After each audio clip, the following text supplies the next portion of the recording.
Okay, we are live, and I'm super excited because we've got two FDNs today, which is so great. I am Terea Rodriguez. I am a FDN practitioner, functional diagnostic nutrition practitioner, which is always a mouthful to say. I'm joined by, over here on this side, Hi, my lovely friend Casey. Yeah. And so I guess, Casey, you're an FDN too. Let's just tell everybody, how we got involved in FDN, and what what your calling was towards doing the FDN program and getting that certification and doing the kind of work that you do now. Yeah. Oh, you got it, Terea. Thank you. So for me, and I think this is true for a lot of FDN practitioners, it comes as the result of a personal journey and also as a result of a larger calling through that personal journey. So for me, my journey has been largely around different autoimmune conditions. I was first diagnosed with Hashimoto's hypothyroidism, really all too common diagnosis 12 years ago at this point. So that was my first wake-up call. And fortunately, I had been working with a relatively forward-thinking endocrinologist who was like, maybe you want to give up gluten. Ooh, you've got some IBS things going on. There's sort of a connection here. And some of those things that were relatively new, again, at the time, this is 12 years ago, I found helpful, but that wasn't it. And ultimately, it took a journey of several years after this of multiple practitioners, multiple tens of thousands of dollars, and a lot of trial and error along the way, and ultimately racking up 4 different autoimmune diagnoses before I finally realized the power of, first of all, accurate testing, and secondly, the power that I had to take control of my own health, right? That empowerment factor. So working with a really advanced practitioner also helped me along my journey to recovery. So it's a personal journey, I think, for a lot of us. And now on the other side of it, I've been doing this work. I work exclusively with women with autoimmune conditions. And so I've been doing this work now for about 3.5 years. Exclusively focus my practice on that. So it's my honor and my privilege to serve women in this group. Awesome. So cool. And yeah, your story is very similar to mine. I was first diagnosed with Hashimoto's thyroiditis. I had a completely different career, was not health related. I flew as a professional pilot, and I got to a point where I couldn't fly anymore. I couldn't pass my aviation medical because I couldn't get my thyroid to be stable enough. And that was a wake-up call for me, that when my endocrinologist offered me surgery and irradiation of the thyroid as a solution, that kind of put me in time out. I am going to take a leave of absence, figure this out naturally. Like, thyroid disease is for millions of women across the United States. Why is this so difficult? And that really led me towards finding a functional medicine practitioner. But like you, it was a long, arduous road. There wasn't a lot of clarity in that world. I had to go through multiple practitioners until one day I got motivated by a practitioner that was kind of lackadaisical, sort of, I got motivated to just take the bull by the horns with my own hands and really try and figure this out on my own. And that's when I sought out getting the kind of training, and that's how I found FDN. And I haven't looked back since. Like, I love it so much. And, having a science background before aviation, this is perfect for me. So I geek out super heavily on the biochemistry and the labs and everything else. And for me, it's really perfect. And Terea, you've been practicing for a number of years now, correct? Yes. I would say, let's see.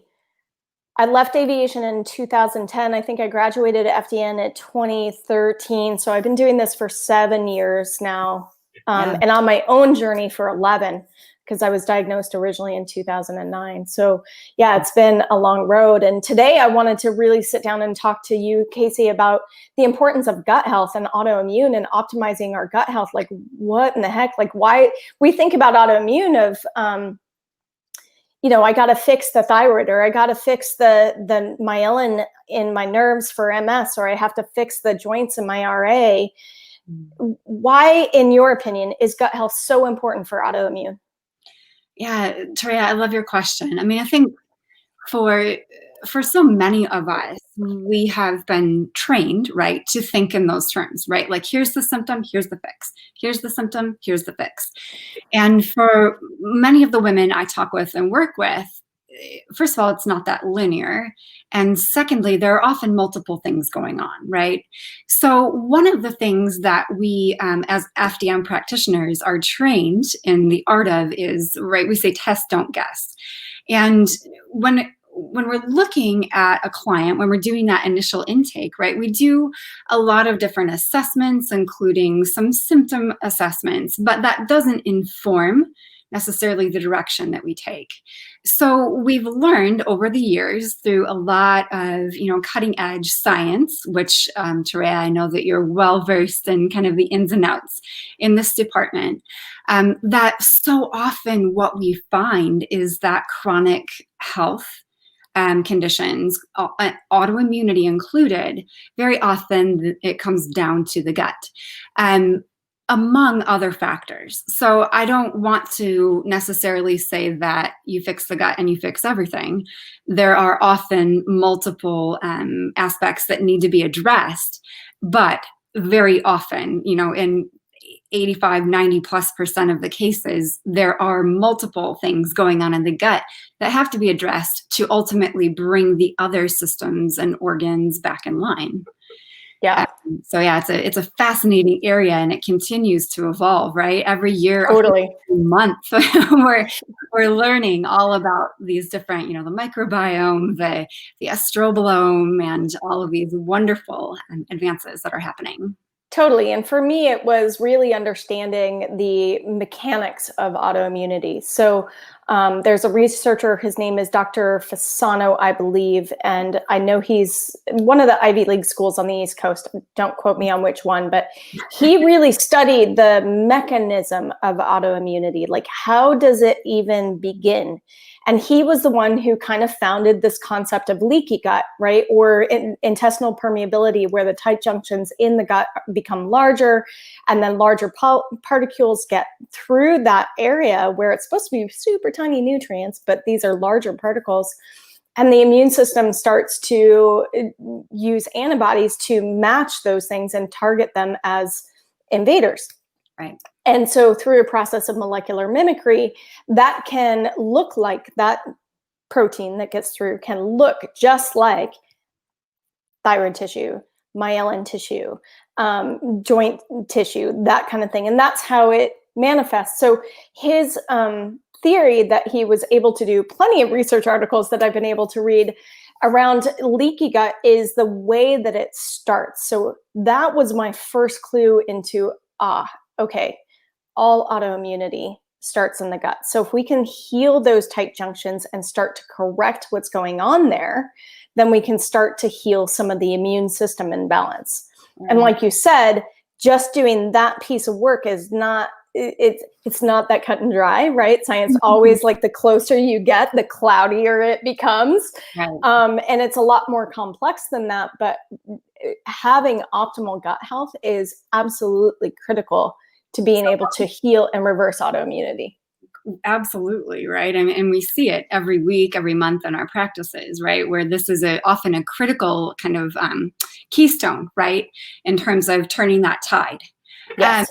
So it brings up an interesting question I wanted to ask you, Toria. Yeah. So Dr. Fasano and his team, right, they identified that zonulin was the primary driver of unraveling the intestinal tight junctions that you're talking about. So is it as simple as, you bring that zonulin level down and everything else just falls into place? Take some L-glutamine and you're good to go, right? Yeah, and of course, my clients get so sick and tired of hearing me say that. It depends, right? Because everybody is unique. And so the way that we came to a place of having high zonulin could be different from one individual to the next. So the root cause, if you will, or the causal factors of having increased zonulin, which is the hormone that opens up those tight junctions, That can come from chronic stress, that can come from acute stress, that can come from a physical, especially head injury or traumatic brain injury. Right. So there's lots it can come from environmental toxin stress. So it's not as simple as, oh, let's just reduce zonulin and take a zonulin binder. No such thing exists, by the way. But, there's no way to just say, okay, that is the one thing, because oftentimes there's so many other things that are at play that is where you and I get really good with connecting the dots and trying to get that full history from somebody so that we can help them figure out, okay, we've got 5 different areas that could be really driving that zonulin to go up or really driving that leaky gut to be present. So it depends. For sure. It depends. So, in terms of optimizing gut health and, trying to get the healthiest gut possible, what kind of areas do you focus on that are, I don't want to say generic advice, but broad enough that it would apply for a large number of people? Because even though functional medicine and health can be a very individualized practice, as it should be customized, there are some broad strokes. So what are your broad strokes, Casey, that you look for when you are trying to optimize gut health? Right. Yeah. Good question, Taria. And it's interesting because as much as you just said, right, it depends. Very often these chronic health conditions are multifactorial, and there's so many lifestyle aspects and, like you said, exposures and things that really depend on the individual. So for me, in my practice, a couple of things that I will recommend to just about everyone, first of all, is going gluten and dairy free. I think that's the baseline. It's proven by scientific research that those are, because of molecular mimicry, as you were talking about too, gluten and dairy proteins very often cause the same sort of reactions in the body. I also look into gluten cross-reactivity with my clients, which is another piece that can be helpful, especially when we're dealing with multiple autoimmunity. There's a lot of testing that we can do to really identify. And it's not, people come to me and say, okay, do I need to eliminate all of the gluten cross-reactives, right? Because there's a list, and depending on the source, 6 to 8 different foods and substances that can be gluten cross-reactive. And I'll, give the famous answer, it depends, right? We can find out, right? And that's one piece of information that's helpful. The other critical thing that I do find helpful for everyone is to do some heavy-duty gut support. So there are some probiotics that can be used that are research-backed that really help to turn the tide of dysbiosis, that can certainly help to close those tight junctions. That's just one example of an intervention that might be used. And again, this isn't always the key for everyone, but I see these things being helpful in terms of testing and retesting as well, right? So what do the lab test results show before, pre and post intervention? There are some probiotics and things that can be helpful for just about everyone. I also I love using comprehensive gut testing in my practice to really closely identify those immune responses, the state of secretory IgA in the gut. Let me know what's going on in your immune system. Let's talk about what's going on in your microbiome. What are your levels of microbes and yeasts and fungi, and there are all sorts of components that can go into this. But in dietary terms as well, diet is unique to each of us, but in general, eating as many real foods as you can is going to be a helpful piece of the equation as well. Yeah, and I love that you touched on those things. And while I definitely agree with you in all of those cases, eliminating the foods that are driving inflammation, right? Gluten, some dairy for some people, in my opinion. It depends on the source of the dairy. Now we're getting into like the fine-tuned things, right? So again, it depends. Like raw dairy is very different than pasteurized dairy, and sheep dairy is very different than cow dairy. So there's so many different nuances that you can get into. But if I were to just categorize what are the top inflammatory foods in the United States today, it's gluten, dairy, sugar, right? So, really focusing in on those. And then in terms of what we eat, in my opinion, it's more important to eat quality food, right? Real food, like what you were talking about, not processed food, and a wide variety of food, because in order to have a really strong, diverse microbiome, we have to have a wide variety of foods that people eat. And a lot of times I see clients who have been doing elimination diets for years on end, and they start to get worse. Right. And this is because of that microbiome diversity starts to drop through the floor. And all of a sudden, we now have a major imbalance going on in the gut, and it causes them to get sicker, actually. So for me, like if I were to broad stroke it, like choose quality over crap. Basically, like we all know what processed food is. It comes in a package or a box. That's a processed food. Everything else is not. It comes as close to the way that it comes out of the ground or off the farm or whatever it happens to be. But and then really just focusing in on that variety from a diet perspective can go a really long way in terms of really optimizing gut health. So those are my favorite, like broad strokes, if you will. Yeah. Helpful for everyone, right? Yeah. Absolutely.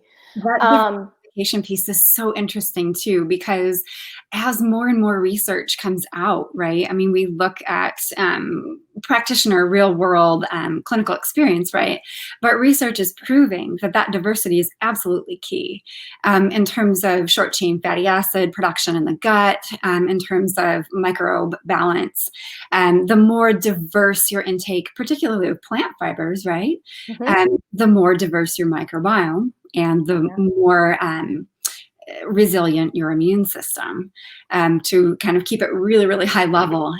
But it's just, it's fascinating. And there are advances in this area that are just coming out, as we speak. It's absolutely. And I think, it's also important to really focus in on how your gut is functioning, which means we need to pay attention to the beginning all the way through to the end. So, are we chewing our food properly? Or are we, I'm guilty of this, shoving something in, chewing on it twice, swallowing it whole?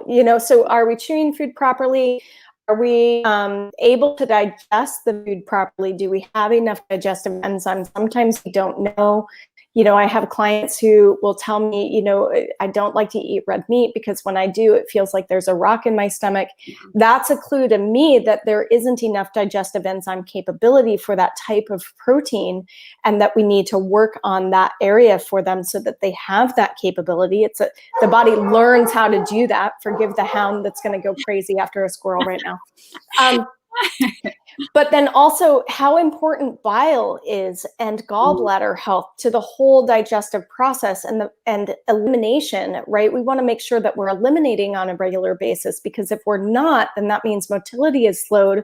So there's all these different areas to really pay attention to. And the reason why I bring that up is just not enough people talk about our detox pathways and our drainage of things and that whole flow of motility and how important that is to gut health. And it, of course, is a little bit more complex to troubleshoot on an individual basis. But if anybody who's watching this conversation and you notice that stuff is not optimal for you, then get a coach, have somebody help you figure that out, because we want to troubleshoot that so that you can get really optimal gut health, because that's also part of it.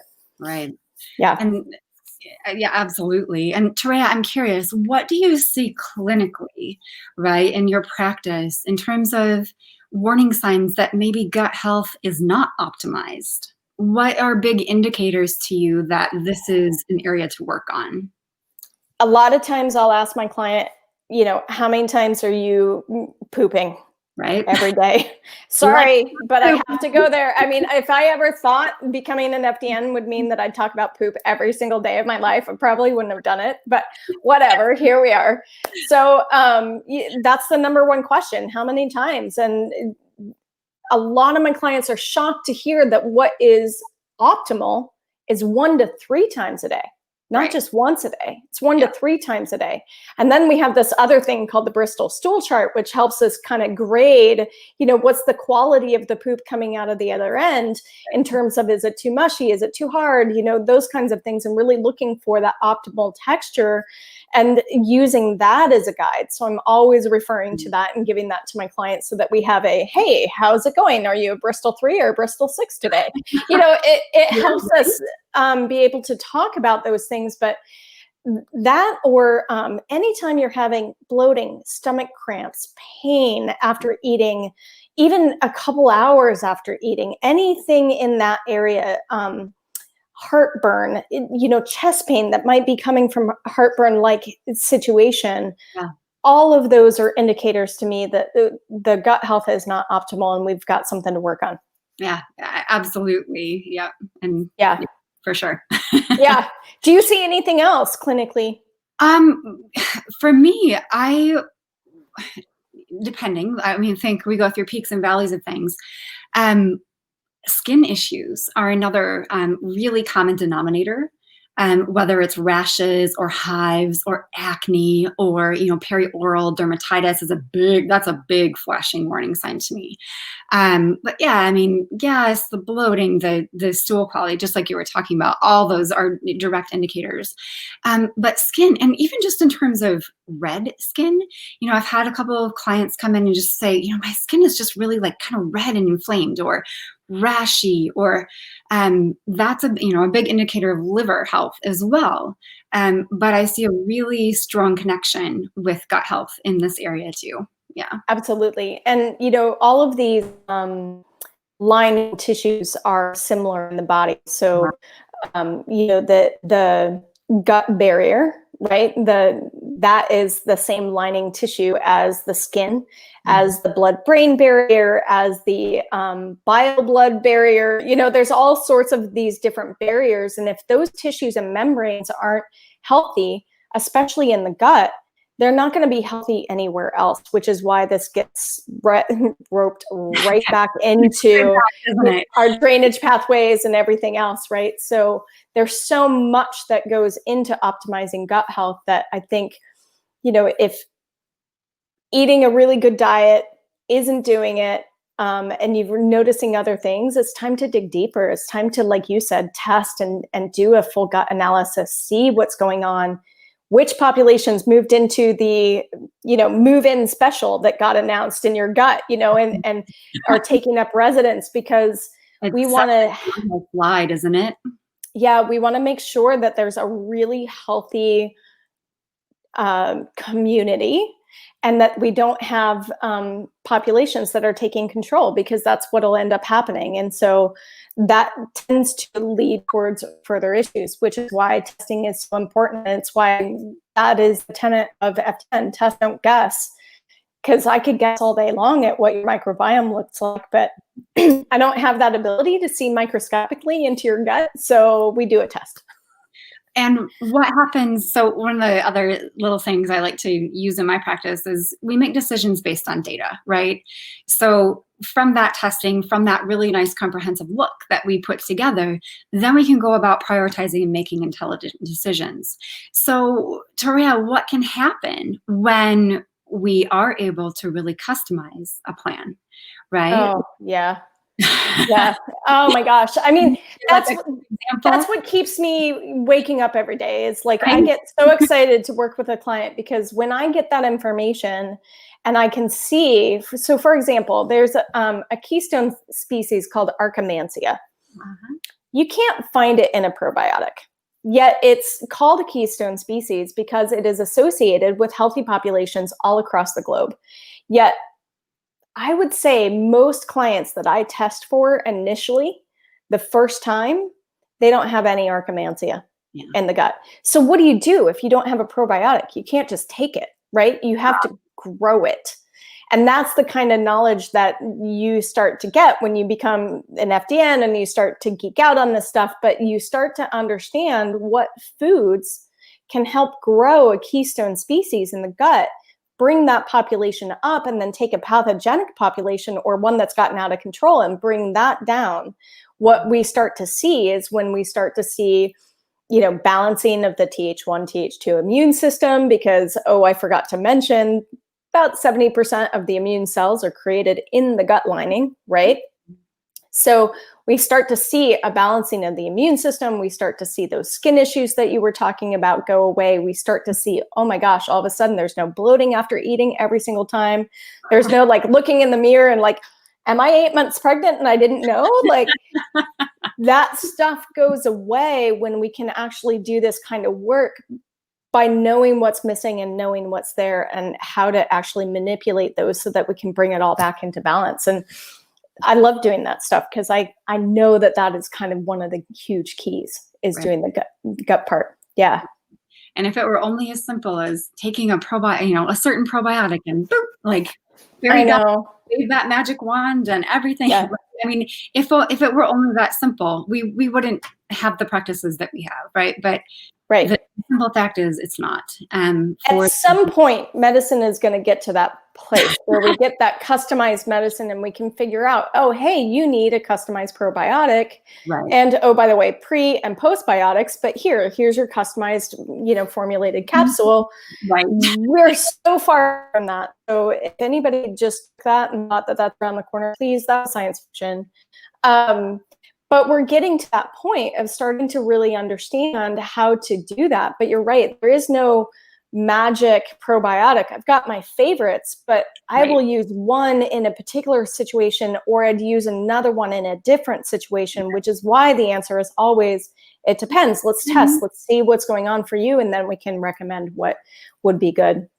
How often, or no, that's not my question, not how often. My question is, how long does it take on average with your clients to help them optimize their gut so that they are starting to feel better on average? Well, it depends. I know everybody's unique and different, but if you were to kind of take a broad stroke again. So in my practice, what I see is clients will start to notice a difference within 2 to 3 weeks of being on their customized plan. Sometimes it's a matter of days. Mm-hmm. Sometimes it's a matter of a few months. But most of my clients will notice a dramatic difference in terms of their direct GI symptoms, in terms of their pain levels, perhaps, or their mobility, or, name their primary symptom, concern, diagnosis, or issue. They will start to notice a significant shift within a matter of weeks, even if they've been struggling for years or even decades with conditions, with diagnoses, with chronic symptoms. And that's possible specifically because of this customization, of this holistic look, right?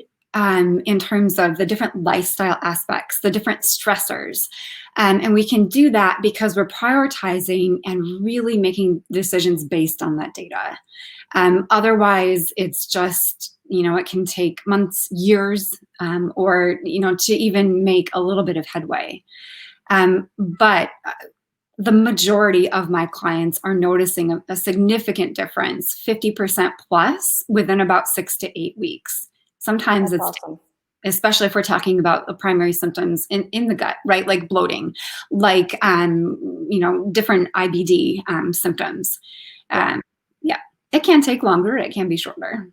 Yeah. And I find the same, like when I start working on a protocol like that with a client, they're starting to see improvement within the first few days to weeks. They're starting to get significant improvement, even though I set them up with the expectation that healing takes a lot longer than that, so especially since we're also dependent upon cell turnover cycles in the body, and some cells don't turn over super often. They turn over every 90 days. So, and some cells turn over every few hours, right? So we're dependent upon that process as well. But I think one trap that I see clients get into before they come to me is they get into this, what I call whack a symptom.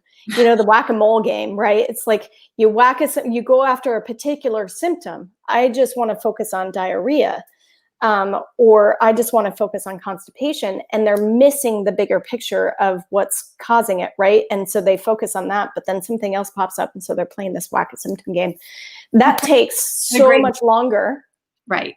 So much longer to get final resolution than it does to really dig in, get the data, do a protocol, do a concentrated effort with a practitioner. And all of a sudden, so many things can come into alignment so much more quickly when we're approaching it from that perspective. Yeah, so, got it. Yeah, cool. Any last parting thoughts on optimizing gut health? Oh my gosh. I mean, I think you and I could probably— We could talk for hours. Yeah, we could. Yeah, I mean, I think the themes that we've talked about, right, in terms of some of these common themes that we see, right? A lot of it does come down to dietary diversity.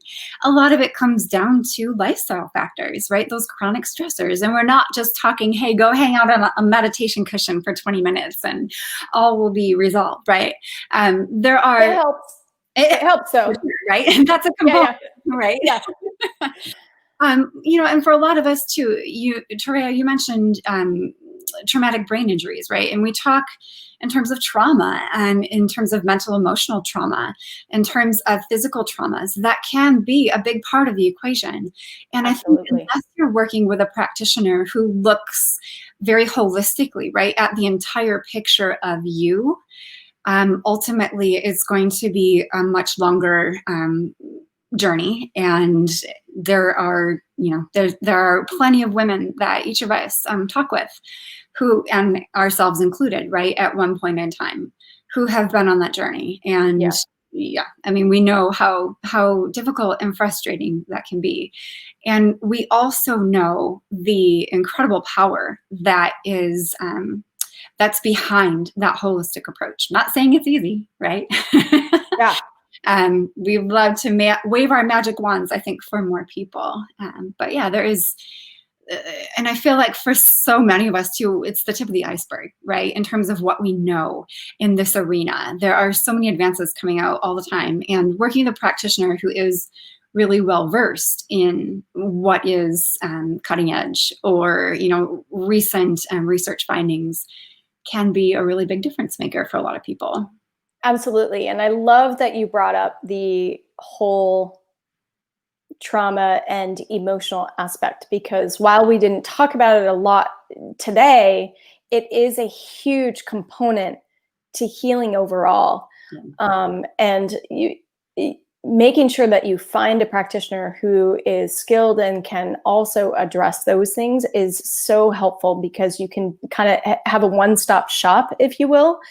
And sometimes you have to build a team, right? So you've got a spiritual coach, and you've got your health coach, and you've got your endocrinologist that's helping. You know, you're building a team. So no matter which way you approach it, just being able to actually address that emotional aspect to it, and the processing trauma, because we've all been through trauma, just may look differently from person to person.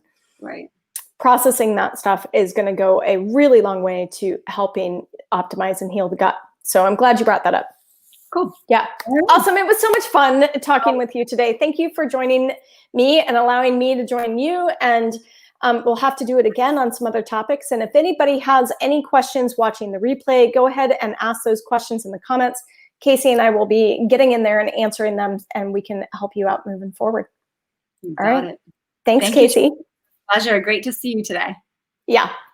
All right. Take care.